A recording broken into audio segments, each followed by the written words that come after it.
Dormez bien les enfants, à demain. Et notre histoire, papa? Ah, l'histoire, oui. Mais oui, c'est vrai. Alors, une histoire. Ah, bah, ce soir, je vais vous raconter le film norvégien que j'ai vu hier soir avec maman au cinéma. Et il y a des ours sanguinaires? Et des princesses? Vous verrez. Vous n'avez jamais encore entendu pareille histoire. Tan-tan-nan-nan. Aujourd'hui, une spéciale histoire norvégienne avec un rythme tout norvégien. Sans vraiment d'histoire. Avec une Norvégienne qui regarde la pluie. Norvégienne, elle aussi.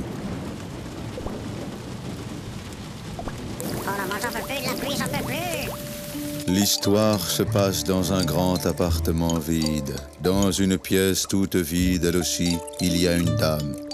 Grütz. Debout près de la fenêtre, elle regarde dehors. Dehors, il fait tout gris et il pleut. La dame, c'est la princesse. Qu'est-ce qu'elle attend? Elle se cache parce qu'un monstre la poursuit? Mais non, elle n'est pas du tout princesse et elle attend rien. Elle écoute juste la pluie tomber. Mais pourquoi elle fait ça? Et pourquoi pas? Ça peut être très agréable d'écouter la pluie tomber, hein. Dans les films norvégiens, ça se fait beaucoup. Et tout le monde aime ça. Mais c'est qui cette fille? Elle est comme tout le monde, si tu préfères. Elle part travailler le matin et elle revient à 18h, comme notre voisine Rosalie, tu vois? Celle qui vient nous garder les soirs quand tu sors avec maman, qui s'habille tout le temps moche et qui pique? Oh, dis donc, allez, bon. Eh bien oui, d'ailleurs, c'est Rosalie qui regarde la pluie par la fenêtre. Quand tout à coup, derrière elle, se dessine la silhouette de son mari dans le fond de la pièce. Et son mari lui dit... Et Rosalie répond tout en continuant de regarder les gouttes glisser sur la vitre. Tu te sens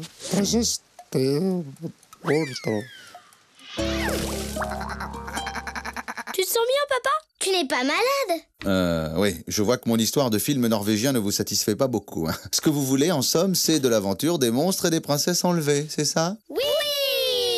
Tan tan tan. Aujourd'hui, changement de programme, une terrible histoire de mini-bagarre avec des monstres tout mouillés, des princesses enlevées, le tout sponsorisé par le papier Essuie-tout.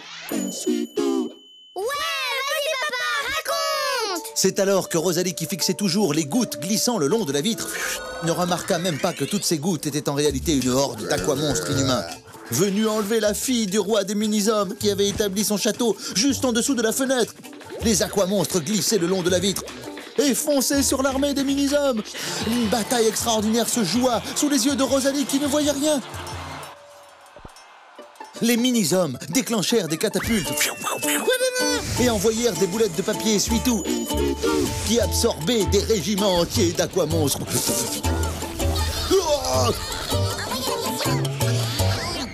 oui, oui, oui! Mais, malgré la terrible défense des mini-hommes, Allez les copains, tous avec moi, on va les ratatiner. Allez les gars, sortez les feuilles. certains aquamonstres du roi Glou-Glou Ier réussirent tout de même à s'infiltrer dans le palais du roi P'tit-Kiki, qui se situait juste en dessous de la fenêtre, dans les tuyaux du chauffage. Ils vivaient dans un chauffage, les mini-hommes? Oui, il avait établi son royaume dans les canalisations du chauffage parce que Rosalie ne l'allumait jamais. Elle préférait mettre des pulls et garder son bonnet, hein. C'est alors qu'un terrible aquamonstre s'infiltra dans le mur du château et pénétra dans la chambre de la princesse Rikiki, la fille du roi P'tit-Kiki.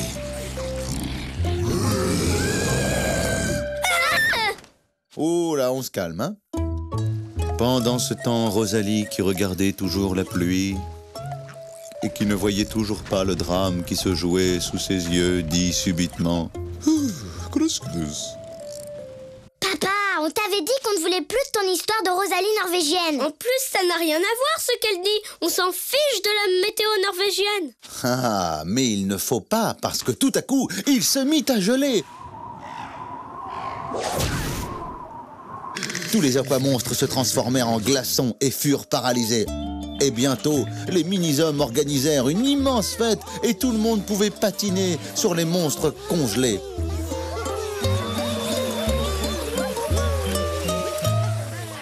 Et la princesse se marie avec un prince? Non.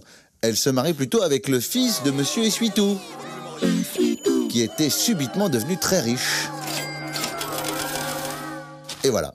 Eh bien, papa, tu t'en es bien sorti. Parce que ton histoire de film norvégien, c'était pas terrible. Hein. Allez, il est temps de dormir car papa et maman retournent au cinéma ce soir. Encore? Oh, regardez qui vient vous garder ce soir. C'est la voisine Rosalie. Elle va sûrement vous raconter de belles histoires.